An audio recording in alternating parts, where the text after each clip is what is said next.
Are you freaking out from inflation and rising prices? Everything you buy is going up in cost. Gas prices are going up, and even toothpaste prices are being affected.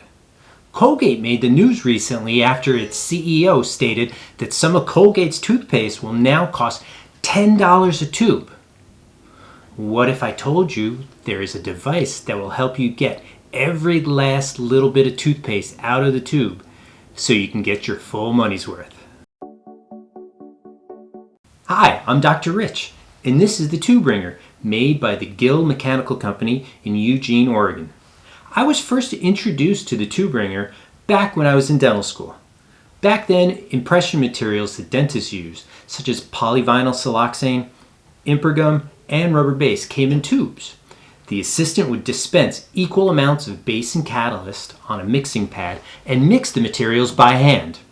The materials are expensive, so the Tube Wringer made sure that all the material in the tubes could be used. I'm not sponsored by Gill Mechanical. I just thought it would make a mildly interesting video. This particular Tube Wringer came with the office I bought back in 1998. It probably dates from the late 80s or early 90s. It has an all-metal body and plastic rollers. It's made in the USA in Oregon.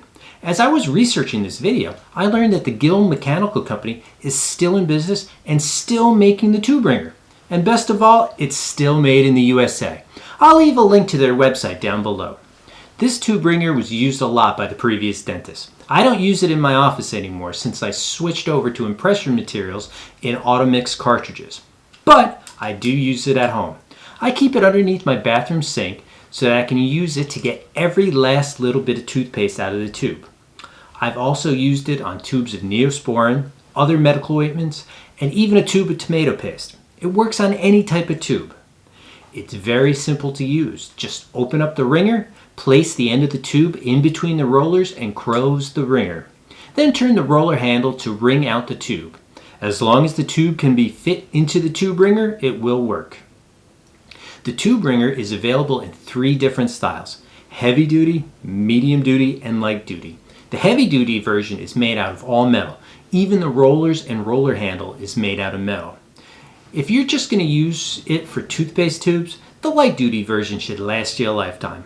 If you're going to use it for things like tubes of artist paint or caulk, I'd recommend you get the heavy duty version. You can order a Tube Wringer directly from Gill Mechanical, or like almost everything, you could find it on Amazon. I'll leave some links down in the description. Anyone watching have a Tube Wringer? How long have you had yours? Let me know in the comments.